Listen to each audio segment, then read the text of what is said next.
very lucky to have someone so amazing in Manypeaks looking after you all. It's been a pleasure to get to know you, Jess, over the last couple of weeks. So I think you should get ready to go back to Speaker View if you're not there already. And please, a big warm welcome to Jess Shilling.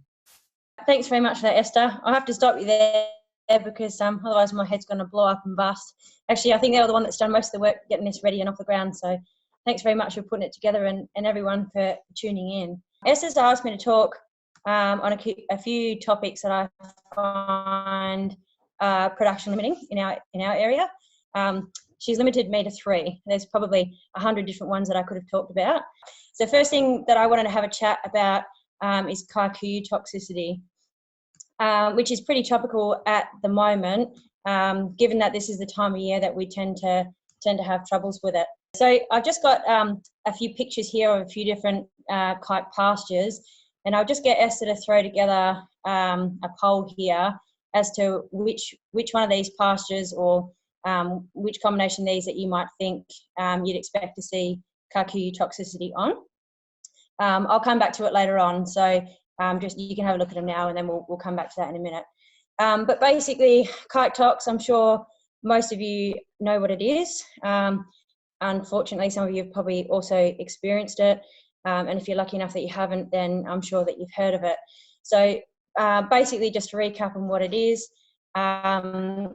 it's sickness and death in livestock that graze a Kikuyu pasture shortly after they've been moved onto it.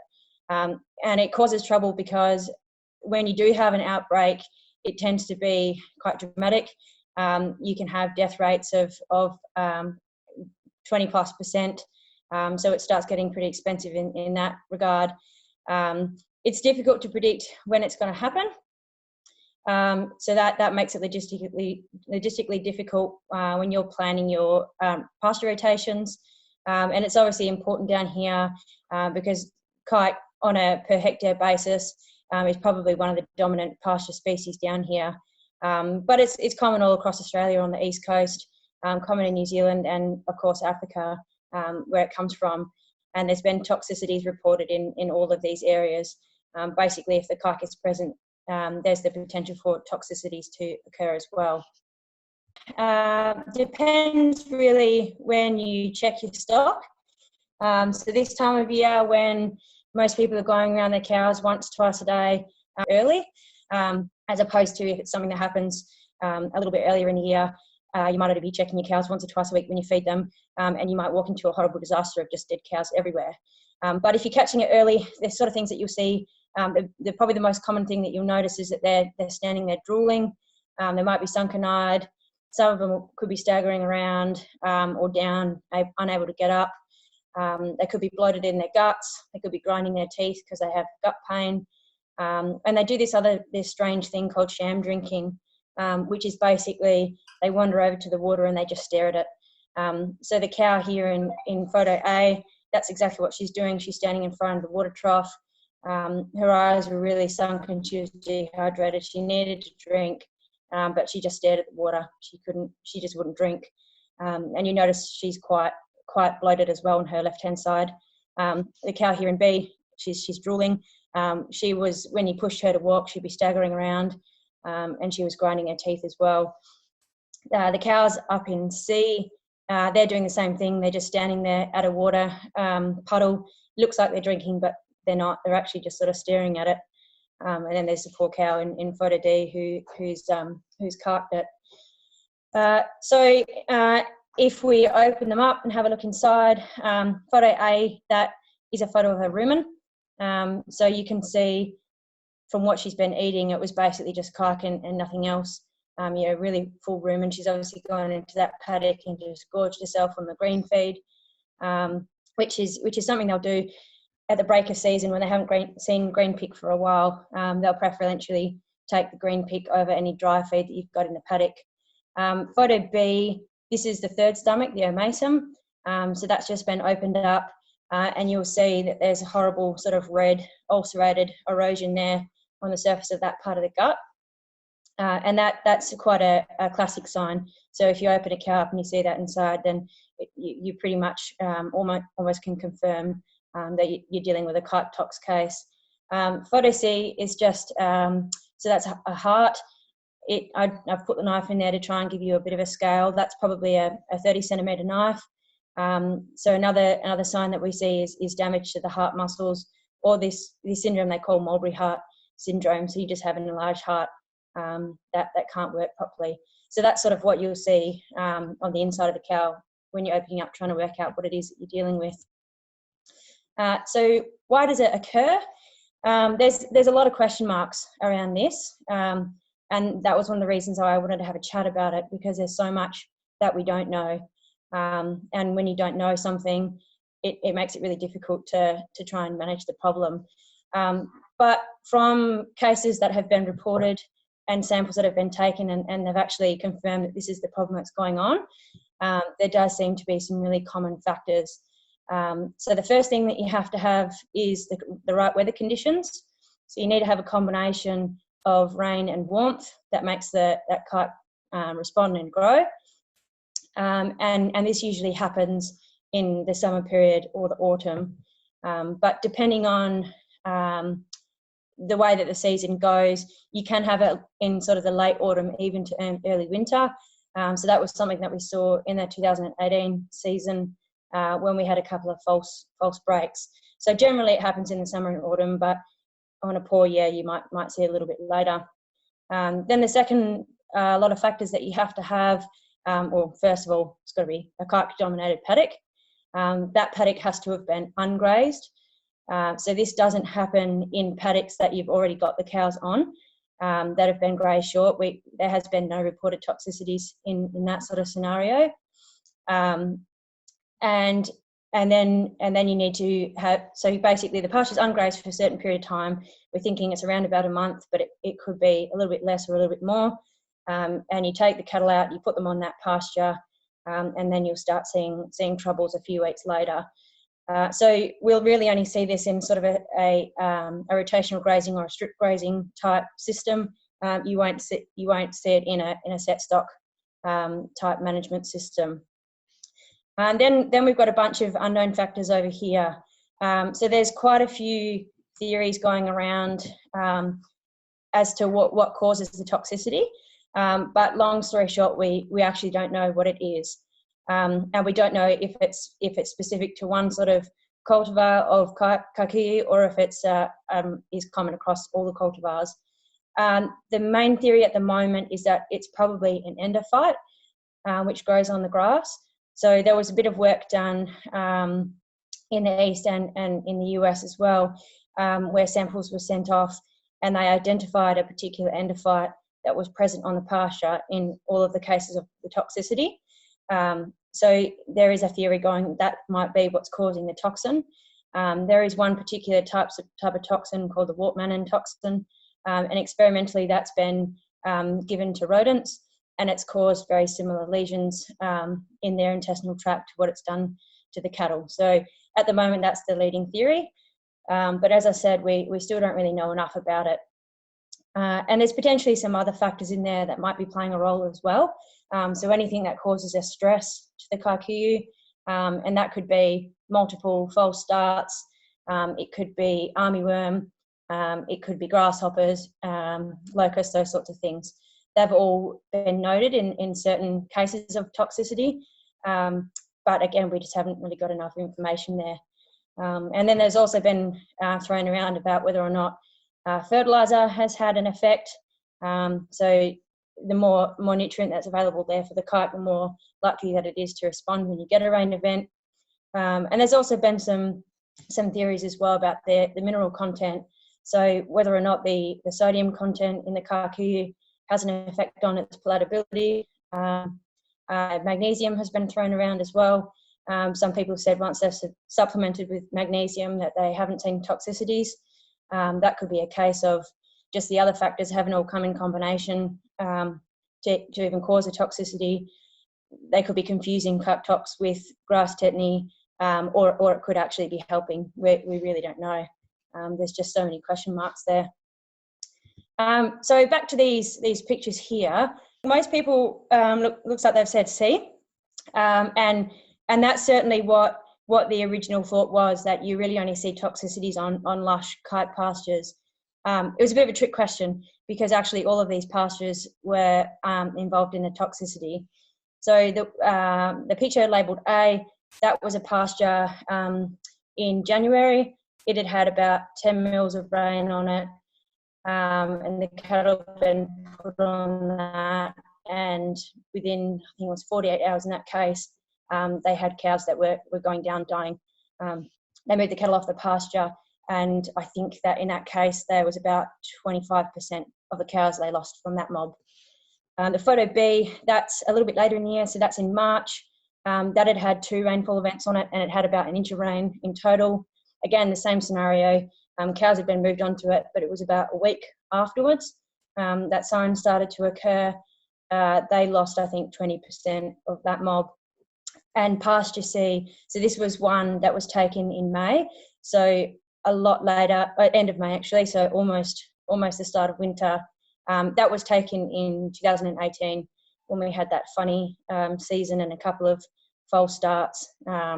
And that pasture that was part of a rotational grazing system, so it had been locked up for a while, specifically to graze once the feed-on offer had come up. And they had signs within 24 hours of putting cattle onto that pasture.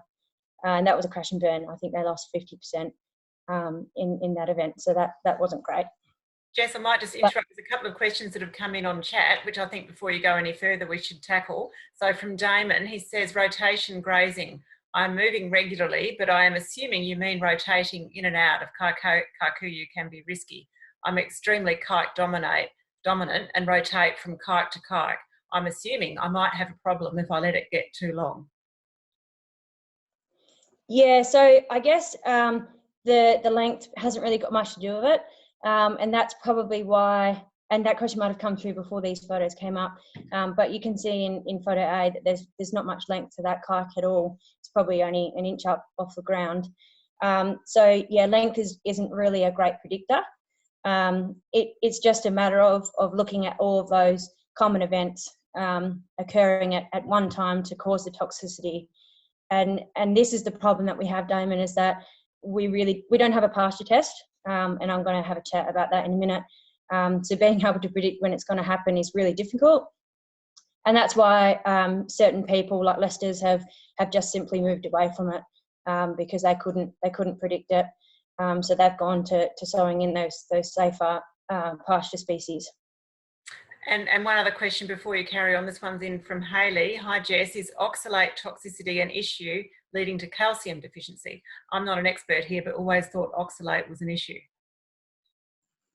Yep, yeah, that's an interesting point. I certainly have seen on some farms a high prevalence of uterine prolapse, which I have a theory that it's probably to do with low calcium, secondary to the calcium being bound by the oxalates in the kike. But I haven't really done enough testing to prove that on a wider scale. We do see grass tetany down here, which primarily is due to low magnesium, but you won't see the clinical signs until the calcium drops as well. So certainly Kikuyu can certainly contribute to worsening those sort of scenarios. Whether or not calcium plays a role in kike tox, I don't know. It'd be brilliant to be able to analyse pasture samples a little bit more in depth in confirmed cases of toxicity, to have a look at that exact sort of scenario. Is it something to do with the mineral content of the grass that varies between toxic pastures and non-toxic pastures? Yeah, it would be great to know that answer, but we just haven't looked into it. Back to where you were. Sorry, Jess. Great interruptions, though. Please feel free to keep typing her questions. Brilliant. All right. Yeah, so as I just sort of mentioned with answering Damon's question there, we don't have a pasture test available. It would be brilliant to be able to go and take a couple of grab samples, send them off to the lab, and get an answer within a couple of days to say, yep, it's good to go, or no, it's not.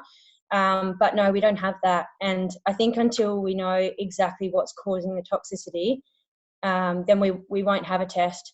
If you don't know what you're testing for, then you can't have a test. So that's certainly an area that would be brilliant to look into. and just see if we can sort of further develop that. The other thing is that we also don't have a treatment for toxicity, which is always heartbreaking. When I have a client ring up, they're losing cattle, or the cattle are acting funny, and you just get this sinking feeling in your gut that you know it's going to be in crash and burn. Even once you take the cattle off the pasture, you can lose them up to 7 days after you've taken them off, and there's no antidote that you can give them. Again, that's probably because we don't know what the toxin actually is. We can certainly give them supportive treatment to try and help alleviate some of the sort of complications that come from it, but there's no specific antitoxin that we can give them. So at the moment, the best sort of advice that I can give to my clients is just be aware that it exists.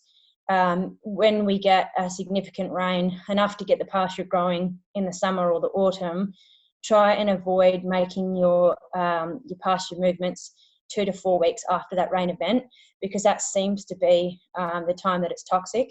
So it doesn't go toxic the day that the rain comes. It's sort of about a fortnight later, and it doesn't remain toxic forever. And it seems to be it's only toxic for about a fortnight or so. So that's where I come up with that 2 to 4 weeks after the rain. So if we get a good inch or so, then make sure that you know you're sort of only got enough 1 or 2 weeks left to feed in your current paddock, you're actually better off moving those cows straight away. That way you're getting the height down before it goes toxic, because we know once the pasture's grazed that you won't have any associated toxicities with it. So in some scenarios that works, other people's rotations it wouldn't, and that's where it gets a little bit difficult trying to manage this particular species. The other thing that you can do is provide hay. So if you are moving cattle from one paddock which they've smashed, and you're putting them onto a pasture with a fair bit more feed, probably the worst thing you can do is stick hungry stock out when there's green pick available, because they'll just go and gorge themselves. So even if you can just say feed out hay that night with the intention of moving the cattle the next morning, let them clean up the hay and then move them. So that way they're not going out there with they're going out with a full belly, and they're not gorging themselves on that green pick. And keep the hay up to them as well while they're there. So all that basically does is just dilute out the amount of kikuyu that they're ingesting, and by diluting the kikuyu, hopefully diluting whatever toxin it is that we're dealing with as well. And if you're just finding that these sort of practices just don't fit with your farm, maybe that's when you could start having a chat with your agronomist and other local farmers like him, and just sort of exploring some other options that you've got, either completely new varieties or blends that you can mix in with it, again, just to sort of dilute out how much it is that they're actually ingesting. So it would be really handy if more people reported it. Tim asked me the other day about what the prevalence of this is, and I can certainly get data out of our state labs as to how many cases they've had come through the lab and confirmed that they think is Kikuyu toxicity. But what we're not capturing is basically fly on my screen. Sorry.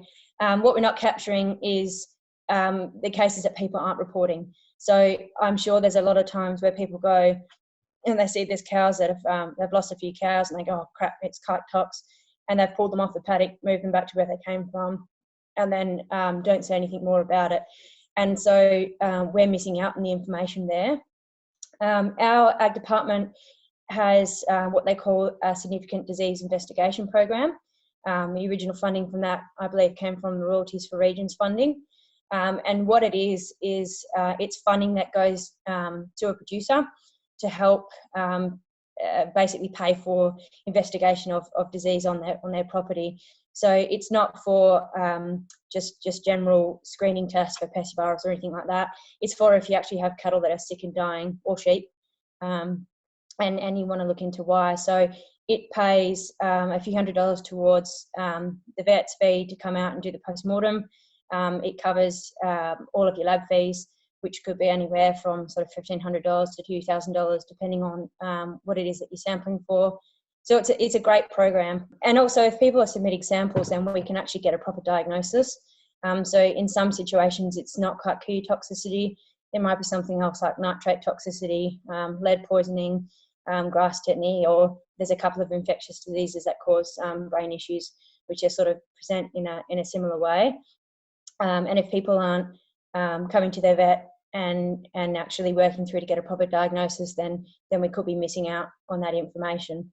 So yeah, basically, long story short, the more samples that we can collect, the more information that we can get, and we just need to know so much more about this particular disease. I might just ask Carolyn to take herself off mute and jump in with those questions. Carolyn, it'd be good to hear from you. I think the general consensus is that cattle and sheep will adapt really well to high oxalate pastures, as long as they're steadily adapted to it. So I think Rob and Jacob will often talk about seeing, I guess, oxalate, which is hypocalcemia problems, only when animals are moved very quickly onto an oxalate pasture. So, but there's some thought that hang on, I've got a BBC moment. There's some thought that do you know what I mean, that there's an adaptation. So I think, yeah, we were just talking about that. And I think on the oxalates as well, there's a difference between soluble and insoluble oxalates. So whether there's a shift in that rapid growth phase, but you know, I was just saying to Hayley, it's probably a bit more complex than that, because we know that cattle and sheep graze irrigated Kikuyu and do without signs of poisoning. So it's just more complicated. I think that's just what we were saying. So. And then there's a very tongue-in-cheek comment from Bevan Ravenhill who says it's a very good reason for autumn deferral. Bevan, do you want to qualify that? Well, not really, other than we should all be autumn deferral, so we grow as much grass as we can. That's about it. And it's just, yeah, if that critical window is 2 to 4 weeks after the potential break of the season, it's probably a good time to defer your pastures and then grow a heap of feed.